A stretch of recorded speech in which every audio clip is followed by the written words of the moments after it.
이어서 KBS 재난방송 전문위원과 함께 자세한 기상 상황 알아보겠습니다.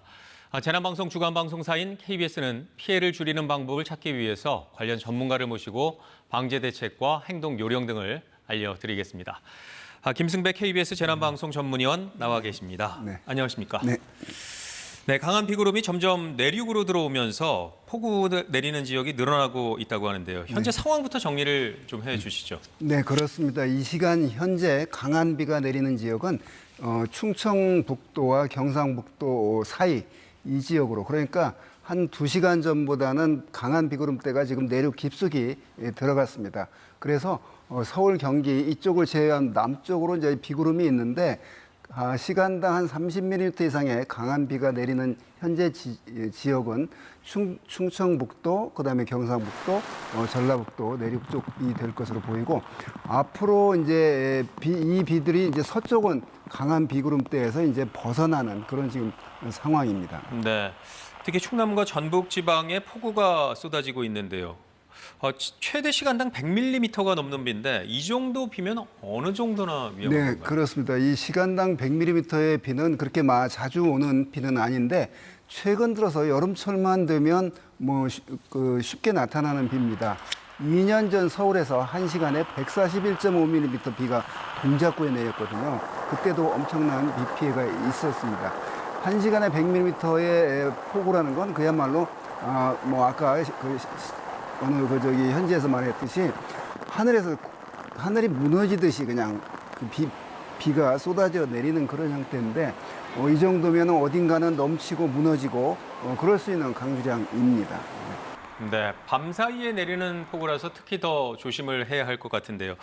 밤마다 이렇게 비가 강해지는 이유가 있는 건가요? 그러니까 이제 이런 장마 기간인데 낮이나 밤이나 따질 것 없지만 밤에 이렇게 이제 비가 더 강해지는 기상학적인 이유가 있습니다. 낮에 해가 있기 때문에 따뜻하게 해서 그 안에 포함할 수 있는 수증기의 양, 포화 수증기의 양이 밤보다 더 크거든요. 그러니까 물주머니가 낮에는 크고 밤에는 포화 수증기의 양이 적어도 금방 응결이 될 수 있는, 그러니까 포화 수증기의 양이 적어지기 때문에 밤에 그렇게 더 강한 비가 내리고, 또 수증기를 공급해주는 하층 제트, 강한 바람이 밤이 되면 더 낮보다 강해집니다. 그래서 더 많은 수증기들이 공급해주고, 또 해가 지고 나면 구름이 있는데 구름의 꼭대기에 기온이 낮아집니다. 그래서 상하층 간에 온도차가 커지게 돼서 비구름을 더 발달시키고, 이렇기 때문에 밤에 더 유난히 강한 비가 여름철에 내리는 그런 이유이기도 한데, 오늘 또 역시 밤 자정을 넘기면서 지금 강한 비가 내리기 시작했거든요. 네. 자, 그런 원인 때문에 그렇습니다. 네. 지금도 지역에 따라서는 많은 비가 내리고 있는데요. 앞으로 더 조심을 해야 할 지역은 어딜까요? 그렇습니다. 지금 이제 서쪽은 좀 서해안, 그러니까 전남, 충남 서해안은 강한 비구름들이 벗어났거든요. 비가 그친 건 아니지만, 그래서 이 시간 이후는 경상북도 내륙 쪽, 그다음에 경남, 전남, 이 지금 기상 레이더 영상을 보면 경상북도에 중심이 있고 밑에 꼬리 모양의 강한 비구름들이 띠 모양으로 전남 목포 이쪽까지 이렇게 놓여져 있거든요. 그래서 이런 강한 비구름들이 이렇게 훑고 지나가듯이 동쪽으로 가면서 내리기 때문에 앞으로 이런 강한 비들은 적어도 해가 뜨기 전까지는 우리나라 내륙 지방에서 강한 비가 올 것으로 전망이 됩니다. 이게 다시 거꾸로 서울로 올라가고 이러지는 않을 거거든요. 그래서 이 비는 적어도 오늘 오후까지는 강한 비는 이제 이 밤 사이에 내리다가 조금 약해는 지겠지만 완전히 비가 그치는 건 한 오후 늦게나 저녁 무렵. 그래서 이제 소강 상태에 들어갈 것으로 예상이 됩니다. 올해 장맛비는 유난히 변덕이 심한 느낌이 들고요. 지역별로 강우량의 차이도 큰 것 같은데요. 네. 왜 그런 건가요? 우리나라 여름철에 내리는 강수의 특징이기도 한데요. 국지적으로 그렇게 큰 편차를 보입니다.